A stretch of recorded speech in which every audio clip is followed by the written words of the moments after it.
Welcome back to the Playdate by Freshly Picked. I'm your host, Klea Turner. And I'm Kaitlin Hansen. Hi, how are you? Doing so good. Today, we're going to talk about your birth story. Yes. And I'm so excited. I'm excited to share it.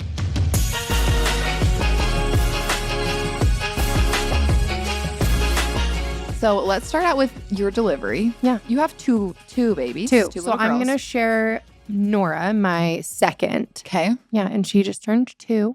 So yeah, I'm like kind of crazy. I just like rewatched and went down memory lane, cried to the pictures. Did you do any kind of birth video or birth photography, or you just did like on your phone and stuff? Yeah, I just did on my phone. I did a birth video for my first, but it didn't work out because it was an emergency C-section. Okay. And then they were like, no, you can't come in the OR. Sorry. And so then I was just like, okay, I'm not doing that. But I did newborn pictures like right after. I know. Looking back to that, like the first week and like your delivery is really so special. Yeah.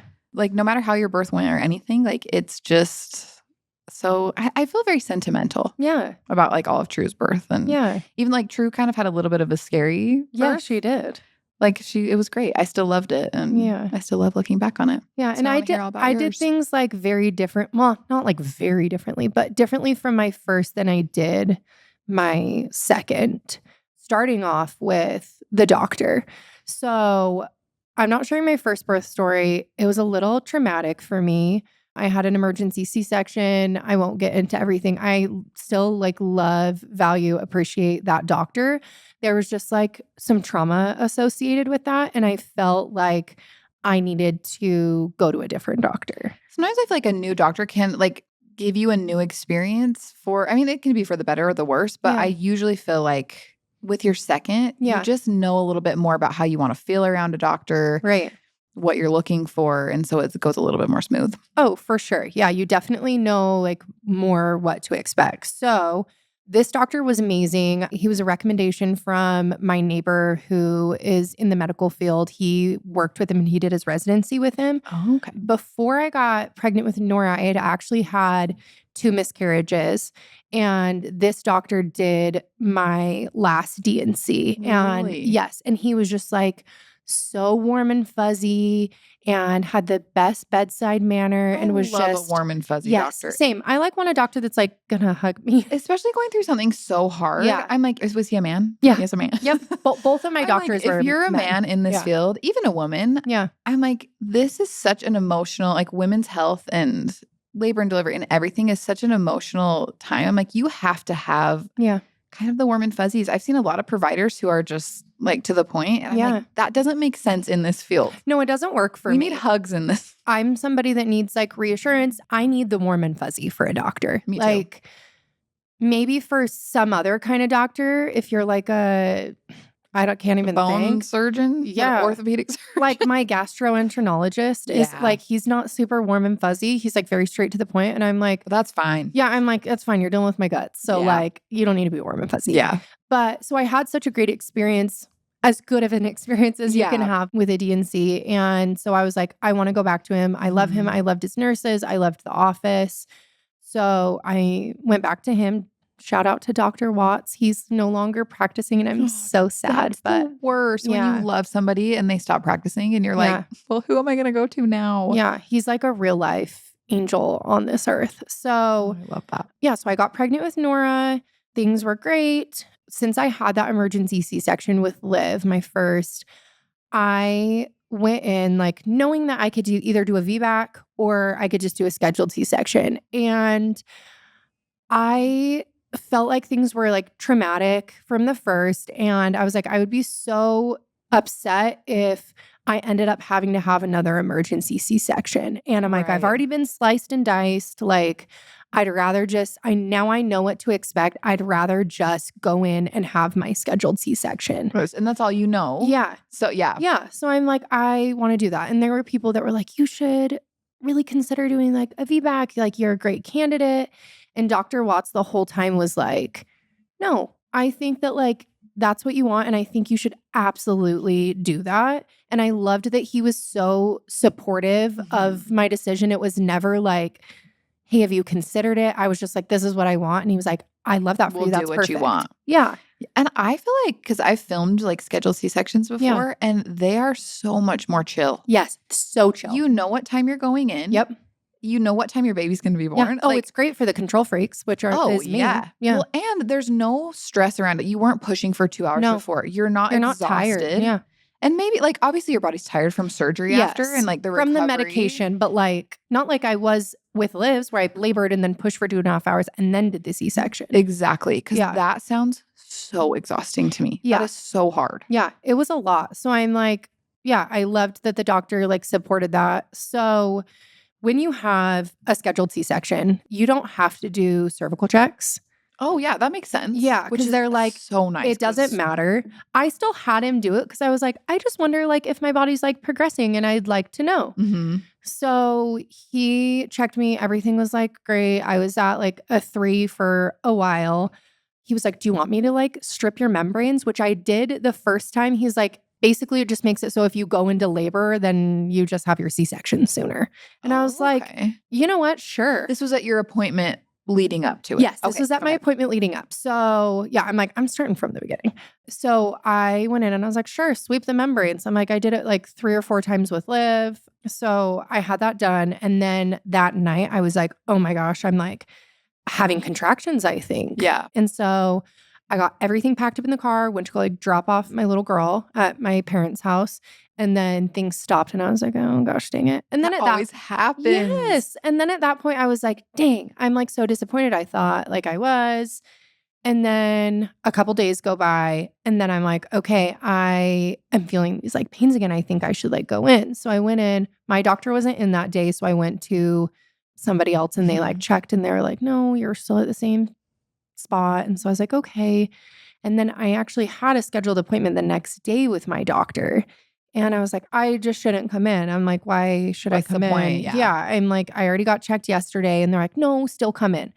So after like I had I don't want to call it a scare, but like after I thought that I was going into labor, I was like, oh my gosh, I am curb walking. I went over, this is probably really bad. Oh, I jumped on my neighbor's trampoline with like my knees up. I love it. I was like, I'm doing this. I was like trying to stimulate things via intimacy, if you catch my drift. Haven't we all done that? Yeah, I'm like, I'm getting this baby out. So I go to my appointment and I'm like, just kind of distraught. I'm like, gosh dang it. I was like really hoping I would have this baby. I had friends that were due around the same time and like they were going early and I'm like, oh. So I walk in and he's like, you're at a 5. So he was like, and you weren't thinking you were at a 5. No, I felt nothing. Really? Yeah, I felt nothing. That's kind of a dream. Yeah. So he's like, you're at a 5. Like, can you come back in an hour for your C-section? And I was like, you bet I can. Sure can. Yeah. So I hurried home, got dressed, packed up all the crap, dropped off my daughter, rolled up with my hair curled and everything done. That's the best thing too. It's so nice. You can look so hot if it's planned. Yeah. And I'm like, I want to like look good, feel good. I'm like, I carry that into like life.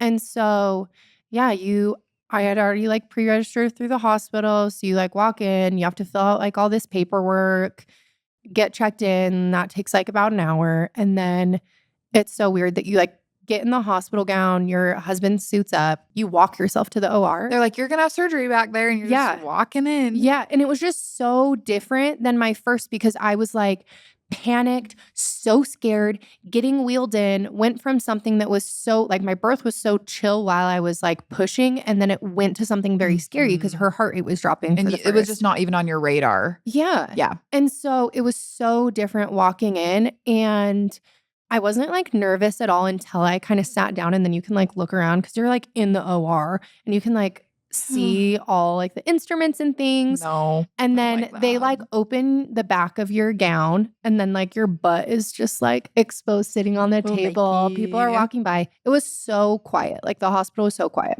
And then it's so chill for them. Oh, so chill. Yeah. They're like, let's do that. Like they came in like excited to do the C-section. And they're like, what music do you want to listen to during the C-section? And I was like, I don't know.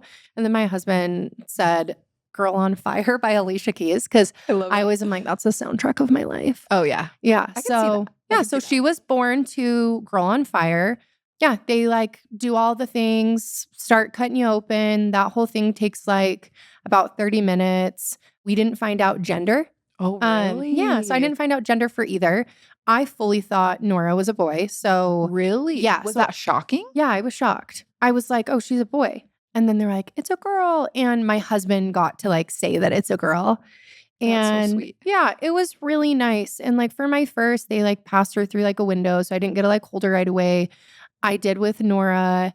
It was just so much better. And it was beautiful. And it almost kind of like healed my last birth in a way. I could see that. Yeah. And then I just was like feeling so much better because I knew what medications to ask for. Because my first C-section, I was like super itchy after. I asked for a nausea patch because I threw up during my other C-section. So I'm like, I went in knowing like, okay, I want the Dermamorph. I want the patch.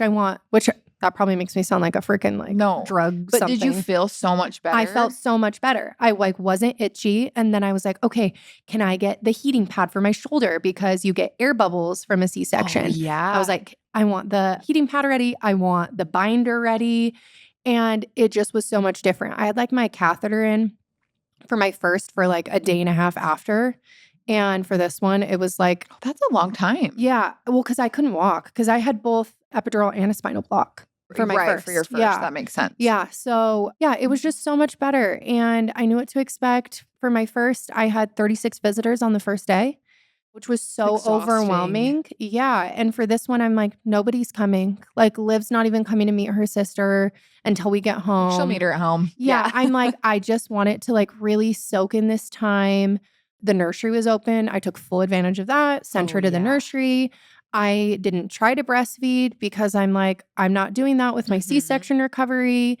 And it just was so beautiful and perfect. And the nurses were incredible and so attentive. I got like all the best snacks. I was like, okay, this is what I want for my first meal. Good nurses make the biggest difference. Oh, yeah. Like I had everything, the control freak in me. I had everything like, hey, this is what I didn't have for my first. This is what I have for my first or for my second. And it was literally perfect.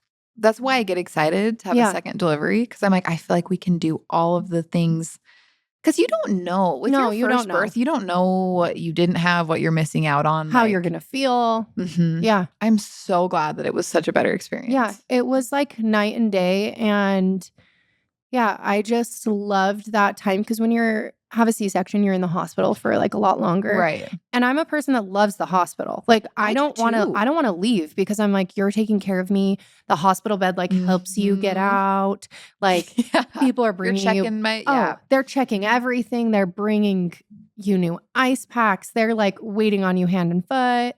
And when you get home, I mean, your husband does. Well, he does that too, but he's tired. Right. He like, it's nice to like, you just push a button and they bring you what you want. Yeah. And people hate the hospital, but no, I love it. Yeah. I'm like, can I stay an extra day? No, for real. I'm like, babe, you can go home because I know it's uncomfortable for your husband. Yeah. Yeah. He was in like a chair. Yeah. Yeah. Yeah. It's pretty bad for them. But for me, it was nice. Sometimes I wish, I mean, I don't want anything to go wrong, but I'm like, I just want that. I want to go to the hospital and be waited on. I don't want to have a baby. I don't want to have a surgery. I don't want to be sick. Just like want like a break. How do I get that? How do I get to like lay in a room for a few days and push a button and get ice and snacks and nobody bothers me? That's where it's at. I'm like, I watched my shows. I knew this time to bring my 10-foot charger. Oh, yeah. I was living large. It was great. And then I went home. My mom had stayed at home. We were kind of dumb. We got chickens like the week before. Oh, so was your mom trying to learn how to take care of the chickens? Yeah, so my mom was taking care of the chickens. I also committed to dog sitting, so I had like an extra dog. Yeah, the week before you had your baby. Yeah, I don't know what I was thinking. I mean, because she came 2 weeks early. Right. So I was like, I was almost 9 days overdue with Liv, so I'm like, And sometimes we're just not thinking clearly when we're 30 some odd weeks pregnant. I'm like, yeah, sure, I can do that. I can get chickens. We actually stopped on the way home from the hospital, bought more chickens. Like, well, they're gonna need some friends. Yeah, we're like, whatever. We got more kids. We'll get more a couple chickens. more. Yeah.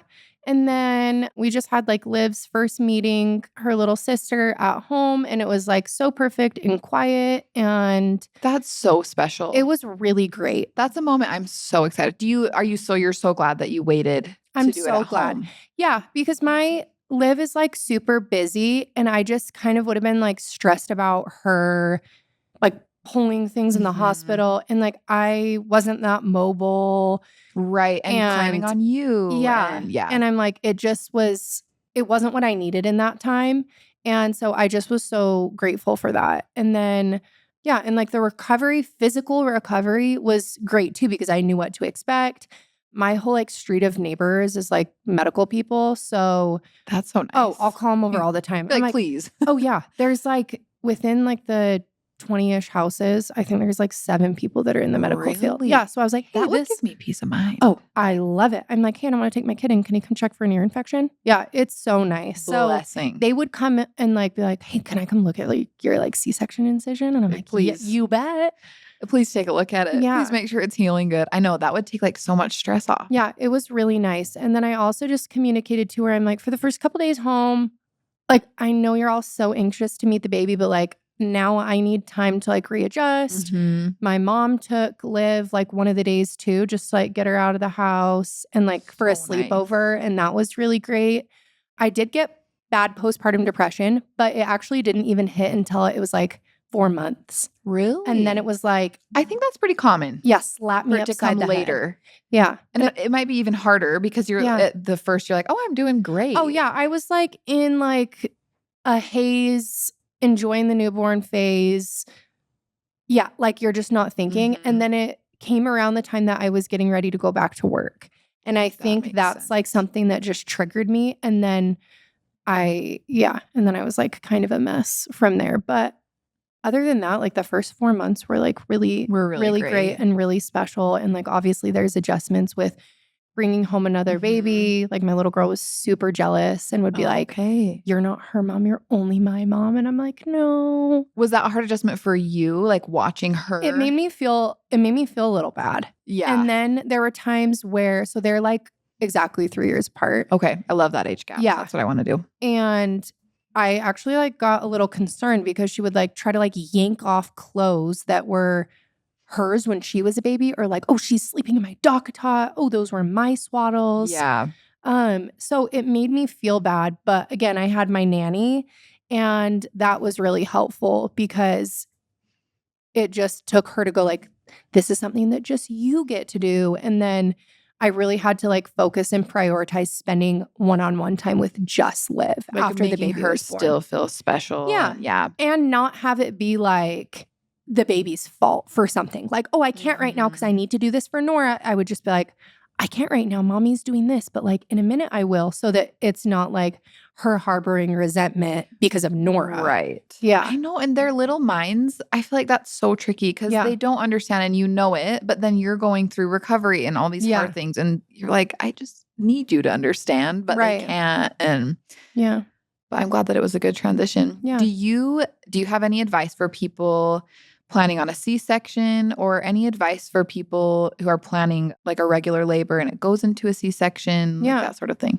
Yeah. I think one thing is like, try to be educated on all the things. I had actually signed up for a birth class and I walked out of the C-section part because I was like, I'll never have a C-section. You never think you're going to have a C-section. No. And I would just like, honestly, try to go in with no expectations, because nothing is ever going to go as you think it's going to. And the second you can kind of like accept and understand that, you're going to be in such a better place. Like try to go in with, I always say like my birth plan is no birth plan. Like it's just, you can't control it, and it's never going to go the way that you hope or wish it's going to be. And when you have those expectations, it just sets up yourself for a failure. So I would say that. And then, just try to be educated on, without scaring yourself, but like try to be educated on what can happen, a C-section, what that recovery looks like. Ask your doctor about that. Just like ask all the questions, because I really went in like not knowing anything. And I wish that I would have been more prepared that that's a possibility. Did you, after your first birth, were you feeling really frustrated because you weren't planning on it at all? I was feeling sad, and I'm like trying to like put words to it. I obviously was so happy because like my baby got here so safe, and like I'm glad that they didn't mess around when her heart rate was dropping and that they just immediately went to the emergency C-section. And in the end, I was like, I'm just happy to have that. What I was sad about was the buildup of the experience that I thought I was going to have. I was like, oh, I'm so excited to like hold my baby skin to skin and have like delayed clamping and all that stuff. And I was kind of like mourning the experience that I thought I was going to get. I had that exact, I mean, I didn't have a C-section, but I had, after my baby was born, she wasn't breathing. And so obviously, yes, you're so, and they took amazing care of her and she ended up being totally fine. You're so grateful for that. But I think your whole life as a woman, you grow up and they're like, one day you're going to have a baby and you're going to have this moment and it's the best moment. And it is.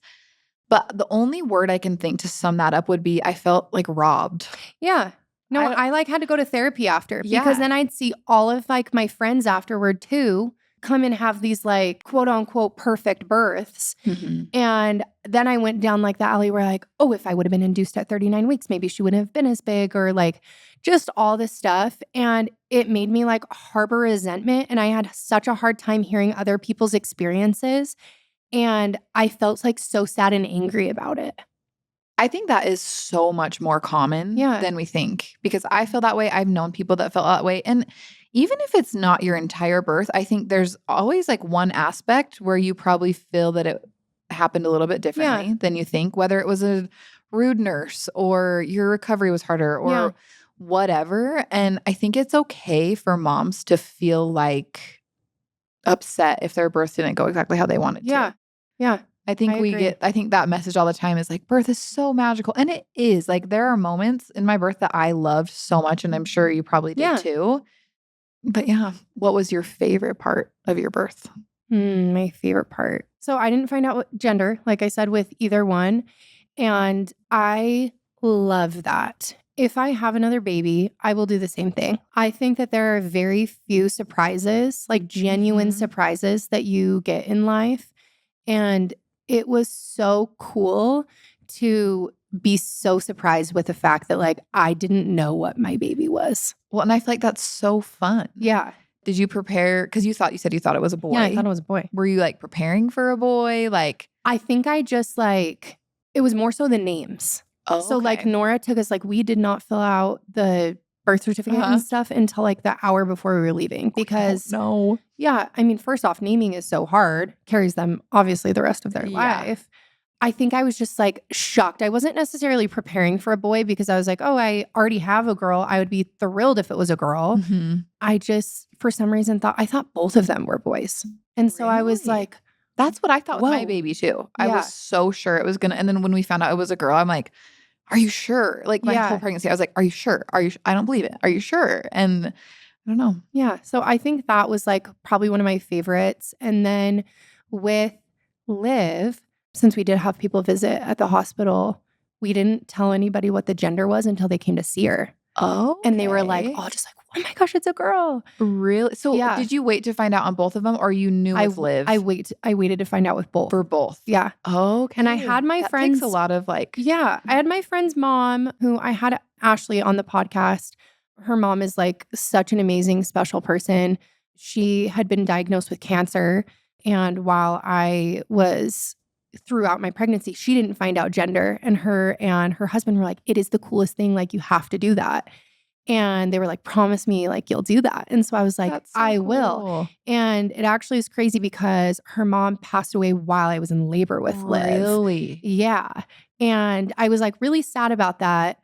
But then I was like, oh, I'm like, snap out of it. I'm like, Annette would not want me to be like sad during this. And so I'm like, it feels kind of like special and like almost like a nod to her, like not finding out gender, if that makes sense. That is such a sweet story. Yeah. And then you're like, well, I have to do that with all my babies now. And I love it. And for some reason too, people are like, I don't know how you do that because I do like to prep and plan. Yeah.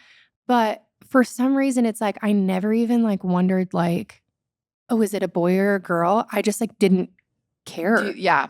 Well, and I think as a mom, like you will love either gender either way. Yeah. I don't know. But it was special. I'm so glad it was so special. And I'm so glad that your second birth was so healing compared to your first. And I just hope that people know that that's a very normal experience to have. Yeah. And I'm hoping for a redemptive birth too. But yeah, I'm like, any birth is so beautiful, whether that's natural, whether that's medicated, a C-section, anything, I'm like, it's all so beautiful. And I think that you can make that experience, even if it's not what you're originally planning, like you can make it special and you can make it be what you want it to be, but try to go in with no expectations. Yeah, no, I think that's the best advice. And I've been to every kind of birth there possibly is, and every birth is just as special, and the feeling is the same at every birth, and every baby is so special. And so I think if you have felt like robbed in any sort of way or anything like that, just know that that's way more common. People will always post the amazing parts of their birth. Right. And everybody had a part of their birth that was hard or scary or not what they wanted. And so I think just going into it knowing that anything can happen. Yeah. No, I love it. I'm trying to think of like something that I would do different for next time if I were to have another baby. I would probably like send my kids off for like a week. That would be a dream. Yeah. Well, like once you get home from the hospital. Yeah. Like just like don't come home, because then I think it's even harder to bond. But I thought I like packed perfectly for the hospital. Yeah, I thought it was good. I don't think that there's anything I would like change from the second time, because I think I like changed everything from the first. Right. And like no visitors. I'd have no visitors again. I would do no visitors too. Yeah. It's exhausting. I love the people, and like they all mean well, and it's like so nice to see, and like obviously you're happy to like show your baby, but you don't get that time back. And the hospital is kind of a blur anyway. Yeah. And so if there's visitors coming in, you don't know like what hour it is. I don't know. It just like it makes the hospital kind of go by faster. And I'm like, just enjoy the hospital. Yeah. If you can, if you like it. I remember for my first, when I had the 36 visitors, the first day, when you have a C-section, you're like, I didn't even know this, but obviously like air gets like trapped, and tooting can be painful. And like, so everybody get out. Yeah. And so I was like, I was like, oh my gosh, I feel like uncomfortable because I'm like holding in this too. And I'm like, that's terrible. That's the worst. Yeah. Feeling. So I'm like, I just wanted people to go so that I could toot freely. Like, you're not going to want to be in here. Yeah. I'm like, this is real talk. I'm like, Oh, yeah. I've had moms like after every C-section, they're like, I have a gas bubble like in my shoulder. I had no idea. That actually was the most painful part was the gas bubble. I've heard that. And so I didn't have it with my second. C-section, that's something to note. Yeah. Get the heating pad. The water heating pad. Game changer. So much better. That's good to know. Yeah. Yeah. Cause I'm like, oh, I don't want, like, you don't want like that whole pain. And then people like think they're having a heart attack or something. Oh, it like that really was truly like the most uncomfortable thing. And I had no idea, but that happens with like really often with like abdominal surgery. That is so interesting. Yeah. Yeah. But overall, it was a good birth. Awesome. I'm so glad you had such a good birth. I love hearing birth stories. I love every kind of birth story. Yeah. Especially a redemptive birth story. Because I think we all deserve one of those. Yeah. Well, we're going to have many more to come. So it'll be good. Well, thanks for chatting, kid. Thank you. I love it. Okay. Bye, everyone. Bye.